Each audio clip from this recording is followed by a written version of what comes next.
Voilà, bonjour dans cette cinquième partie de notre formation.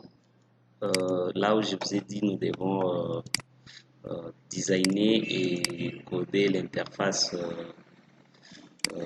auditoire qui est là. Mais je souhaiterais pour que nous soyons un peu plus vite, pour ne pas vous prendre trop de temps. Je vais, vous voyez ici, je clique sur l'interface étudiant.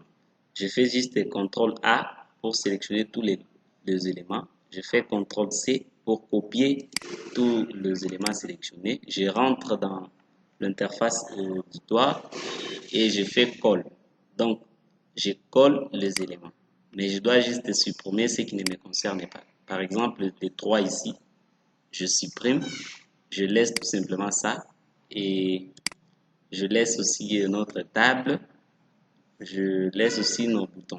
Mais ce n'est plus ici l'interface étudiant. Je sélectionne l'objet. Je pars dans ces propriétés ici. Je cherche propriété texte. La propriété texte, ça. Et je dis c'est plutôt interface auditoire, comme ça. Et ici, les champs ici, ce n'est plus txt non, mais ça devient plutôt txt désigne ici, au niveau de la propriété name. C'est txt désigne, désigne comme ça.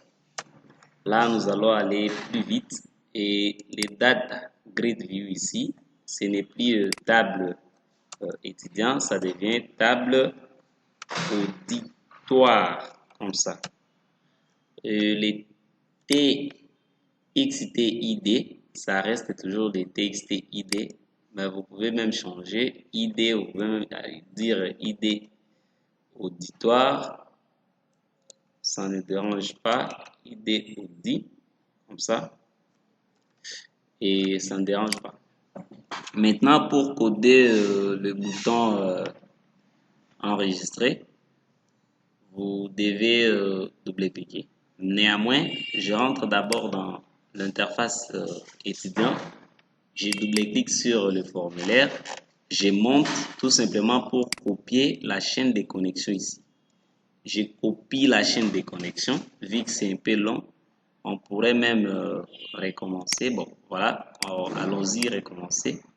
On pourrait même recommencer, mais pour ne pas vous prendre trop de temps, je copie juste la chaîne de connexion. Et ici, je double-clique sur le formulaire étudiant. Je peux coller la chaîne de connexion qui est là. Juste en haut, je dois que je zoome un peu. En haut ici, c'est là où je dois importer en fait, la bibliothèque, les ORM. On fait import système.data.oledb, les ORM que nous voulons utiliser. Je sélectionne les OLEDB data et ici maintenant au niveau de je rentre au niveau de mon formulaire derrière les boutons enregistrer ici. Qu'est-ce que je dois dire? C'est trop simple, c'est ici où je suis. Je mets toujours comme d'habitude try et s'il y a l'erreur, qu'on m'affiche toujours l'exception de l'erreur qui m'a sauvé la fois passée. Message. Et ici, tu dois tester si la connexion est ouverte. C'est plutôt connexion comme ça. Statique, si connexion est fermée, tu dois m'ouvrir la connexion. Qu'est-ce que je clique? Connexion comme ça, point open. Voilà. Si on ouvre la connexion, tu dois maintenant, je déclare la variable SQL pour la requête. Je fais insert into t auditoire. on doit insérer dans T auditoire des in. Si je ne sais plus comment est-ce que j'ai écrit, mais ça doit être comme ça. Un prévoyant n'a jamais regretté. Vérifions dans la base de données. C'est T auditoire et désigne comme ça. T auditoire et désigne comme ça. Voilà. Oups. T auditoire désigne comme ça. Voilà. Tu ajoutes dans désignation la valeur qui est la suivante. Ce paramètre 1 comme ça. Et après, je dois déclarer ma commande as new au lieu de commande. Ma commande va prendre le SQL après ma connexion. Et par après, je dois dire cmd.paraméthèse. Là, il y a un paramètre. Là, le paramètre c'est 1, virgule, txt désigne comme ça. Voilà. Et tu exécutes la commande. .query, tu msgbox, tu m'affiches le message félicitations. Vous venez d'enregistrer un auditoire, par exemple. Vous venez d'enregistrer un auditoire. Juste pour défendre, j'ajoute web information pour m'y afficher. Voilà. Et si je vais lancer les FRM auditoire, donc le formulaire auditoire, je dois aller au niveau du projet, propriété, et changer ici à auditoire. Si je change par auditoire maintenant, si je lance le projet à partir de maintenant, c'est l'interface auditoire qui sera affichée. Voilà, c'est affiché. Vous voyez ici, c'est affiché encore à gauche. Pour changer, comme vous l'avez deviné, nous devons toucher la propriété Start Position de notre formulaire. Voilà, je mets d'abord ici en attente. Qu'est-ce que je dois dire? Je dois dire G1 info, par exemple, jour. G1 info jour. Si je clique sur enregistrer, s'il y a l'erreur, ça va m'afficher l'erreur. Ici, on me dit erreur. Vous devez entrer une valeur dans le champ T auditoire.étudiant, ce qui est correct. Donc, ici, je n'ai pas précisé la valeur concernant le champ étudiant, ce qui est correct. Si je le fais pour vous prouver l'erreur. Souvent, nous oublions de le faire, vu que c'est la table qui reçoit la clé étrangère ici, nous devons récupérer aussi les identifiants de ces étudiants. Pour ce faire, pour ajouter, je dois ajouter un autre champ ici, et vous allez voir, ça sera trop simple. Je reviens dans le code, je peux supprimer ça, je peux fermer aussi ça. Voilà. OK. Qu'est-ce que je dois faire? Je dois ajouter les champs ici. Je peux copier d'abord les labels. Je mets là-bas. Et ici, j'appelle ça par exemple étudiant. Étudiant. Et je pars prendre une combo. Combo box qui est là. Je prends, je mets ça là-bas. Et je mets ça ici. Je mets ça à ce niveau. Je peux prendre encore, bon, moi souvent je fais ceci. Je mets ça à ce niveau. Je prends encore un autre combo. Je mets aussi ici. Donc, sur la deuxième combo ici, je dois mettre tout simplement l'identifiant. Mais ici, je dois mettre le nom en fait. Je mets ça comme ça. Néanmoins, on peut tout simplement rester dans les noms, ça va aller, mais on va voir, ça sera trop simple.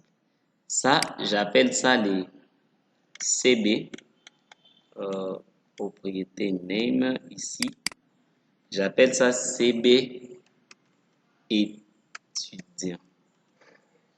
Et ça, j'appelle ça CB, CBID étudiant. Comme ça. Maintenant, pour récupérer les informations et mettre ici à ce niveau, ça sera trop simple. Je dois aller sélectionner dans la table T étudiant, prendre les informations et ramener à ce niveau. Donc, au niveau du combo box. Pour cela, je crée une procédure. Je double-clique ici. Une procédure qui va me permettre de charger les données. Au lieu de mettre tous ces codes ici au niveau des form load, faisons comme nous avions fait avec VideoZone. Donc, je fais ça, charger étudiant. J'appelle ça charger étudiant. C'est toujours comme on faisait try. Dans les cas contraires, je vais zoomer un peu. Voilà. Dans les cas contraires, affiche-moi les messages ici. Affiche-moi les messages ici. Erreur. Cette fois-ci, vous pouvez même concaténer avec VB Newland. Newland pour dire que l'erreur sera affichée à la nouvelle ligne. Donc, comme ça. Vous concaténez avec Newland, donc ramenez l'erreur à la nouvelle ligne. Donc, en fait, on va afficher message, erreur. Après, le message concerné, l'exception concernée sera à la nouvelle ligne. Et ici, je teste toujours ma connexion. Si c'est statique et comment. Si c'est fermé, tu dois m'ouvrir, la connexion sera ouverte. Et si c'est ouverte, je déclare maintenant, je dois bien adapter le code. Voilà. OK. Je déclare une variable appelée SQL. Ça va me sélectionner quoi? Ça va me sélectionner select all from T étudiant. Tu me sélectionnes d'abord tout ce qui est dans la table étudiant.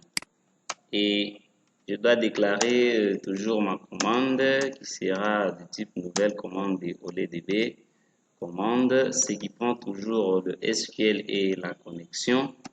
Et par après, je déclare le 2R as new data, OLEDB data, OLEDB data reader. Et ça va prendre quoi? Ça va prendre cmd.execute cmd.execute. Pourquoi est-ce que ça ne donne pas cmd. Le data reader doit prendre execute reader. C'est comme ça, je pense.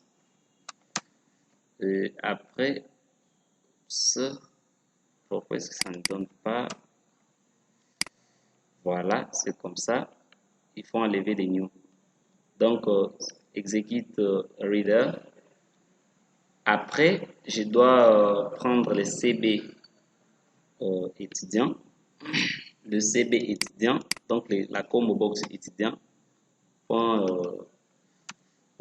ça sera point clic. Point,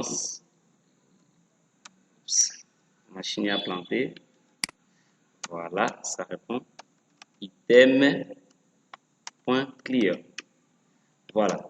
Je dois supprimer s'il y a des valeurs dans combo box. Maintenant, pour afficher toutes ces informations, je dois déclarer une boucle. La boucle est tant que. Donc, tant que on me sélectionne toutes les informations. J'ai dit while. Ici, tant que and while. Comme ça. Donc, tant que le dr.read, donc le temps que le data read est en exécution, donc ça exécute la commande, qu'est-ce que tu dois faire? Fais juste, tu prends le cb étudiant, point item, point add, tu dois ajouter quoi? Tu dois ajouter le dr point get string, si je ne m'abuse pas. Waouh, qu'est-ce que j'ai écrit? Ce get string, ce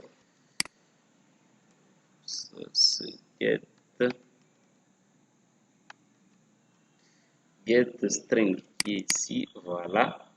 Et entre parenthèses, vous mettez 0. Puis, vous pensez à fermer la parenthèse. Comme ça, donc, tant que, notre data read est en exécution, donc ça lit les données, tu dois prendre des valeurs, tu mets dans les combo box. Ici, j'ai sélectionné les 0, donc c'est des identifiants. Maintenant, qu'est-ce que je dois faire? Je dois charger cette procédure ici, au niveau des formes load. J'ai dit tantôt pour avoir les formes load, vous double-cliquez sur l'espace vide du formulaire ici. Vous serez tombé dans les formes load. Donc, j'ai dit charger étudiant. Comme ça. Si je lance maintenant l'application, comme vous pouvez le voir, ça va me ramener tous les identifiants en fait. Tous les identifiants euh, tous les identifiants du combo de la table étudiant dans la combo box étudiant, CB étudiant. Si je n'ai pas d'erreur, ça va m'afficher comme je l'ai souhaité. Patientons juste, la machine elle devient lente. La machine devient trop lente. Voilà, il y a l'horaire, on me dit le cast spécifié n'est pas valide. Quand on dit les castes spécifiés n'est pas valide, pensez à ici. Ici. Les castes, si ce n'est pas valide, pensez à regarder ça. Je mets d'abord le cast n'est pas valide comment? Voilà. Pourquoi est-ce que le cast n'est pas valide? Parce que ici j'ai dit get string, alors que je compte sélectionner l'identifiant. L'identifiant ici dans la base de données, c'est si je peux d'abord ouvrir un mode création pour que vous puissiez voir. Voilà.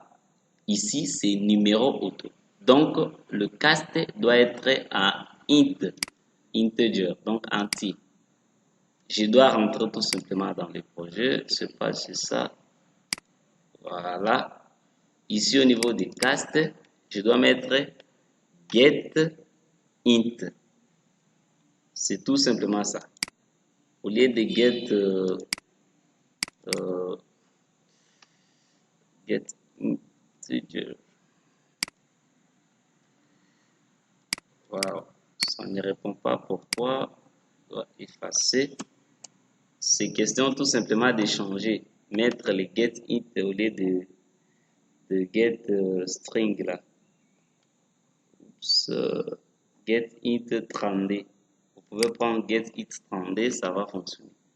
Et vous mettez 0 comme c'était pour fermer la parenthèse. Donc ici, je n'aurai plus le problème de cast.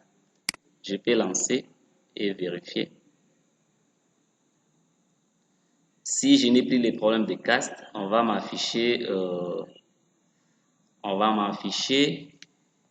tous les identifiants de la table étudiant dans le combo box étudiant. Patientons.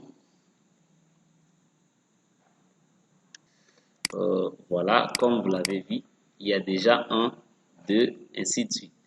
Si je vais récupérer juste l'air, non, je dois faire quoi? Je dois fermer. Et ici, au lieu de get int, je dois mettre get string, comme nous l'avons vu tantôt. Get string, comme ça. Get string. Là, je vais changer au lieu de 0 parce que la position, c'est la colonne. Je vais mettre 1. Si je mets 1, donc je vais sélectionner le nom des, euh, en fait, de l'étudiant. Je peux aussi utiliser directement l'autre combo là, de ID, et je dois d'abord initialiser en 0. Je vais effacer s'il y a des histoires et prendre les combos, la combo là, c'est ID. Je vais faire point item toujours, point add. Je mets notre data read, point get int30d, comme nous venons de voir tantôt, et je remets à 0. Donc, pensez d'abord à mettre cela en premier et ce qui suit après. Contrôle V comme ça, voilà. Si maintenant je lance l'application, vous allez voir, à côté, il y aura le nom et à droite, il y aura les identifiants de nos utilisateurs, de nos étudiants, pardon. Comprenez, je suis fatigué, ça fait déjà 19 heures ici. Je suis fatigué depuis que j'étais ici. Néanmoins, on va faire tout pour arriver à la fin. Patientons. Voilà, ici on me dit Esabe, Lissouma, qui sont des étudiants là-bas et les identifiants sont ici. Donc, pour coder cette interface, je vous donne rendez-vous à la prochaine vidéo. Là, nous allons coder parce qu'ici, j'ai déjà récupéré les informations. Néanmoins, ça reste toujours des mêmes comme nous avions codé l'interface étudiant.